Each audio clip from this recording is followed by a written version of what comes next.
એક રાતમાં 8 મંદિરોમાં લૂંટ. ગુજરાતના ભુજમાં ચોરોનો આતંક. પોલીસ તંત્રમાં દોડધામ મચી. 4 વાંકલ માતાજીના ભોબા દાદાનું અને વાછડા દાદાનું તથા મહાદેવ મંદિરને તસ્કરોએ અભડાવ્યું. સોના ચાંદીના છત્તરો અને દાનપેટીમાંથી રોકડ મળીને કુલ ₹60,000નો મુદ્દામાલ ચોરી કરી ગયા.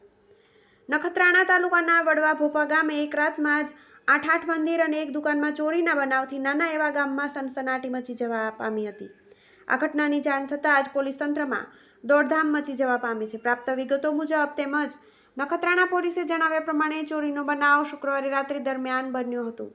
તાલુકાના વડવા ભોપા ગામે આવેલા રબારી સમાજના વાંકલ માતાજીના 4 મંદિર અને ભોપા બાપાનું મંદિર અને વાછડા દાદાનું મંદિર તેમજ વડવા કાયા રોડ પર આવેલા મંદિર સહિત 8 મંદિરોમાં શુક્રવારે રાત્રે તસ્કરો ત્રાટક્યા હતા.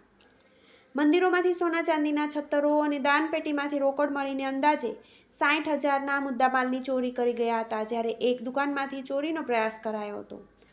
શનિવારે સવારે મંદિરે પૂજા કરવા જતાં ચોરી થયાનું બહાર આવ્યું હતું. નાના એવા ગામમાં એક રાતમાં 8 મંદિર અને દુકાનમાં ચોરીના પ્રયાસથી ભારે ચકચાર મચી જવા પામી હતી. ચોરીના બનાવ અંગે વડવા ભોપા ગામમાંથી કોઈ નખત્રાણા પોલીસ મથકે ફરિયાદ નોંધાવવા આવ્યા ન હોવાનું નખત્રાણા પોલીસ મથકના હેડ કોન્સ્ટેબલ વિજયભાઈ રાવલે જણાવ્યું હતું. TV18 news Bhuj.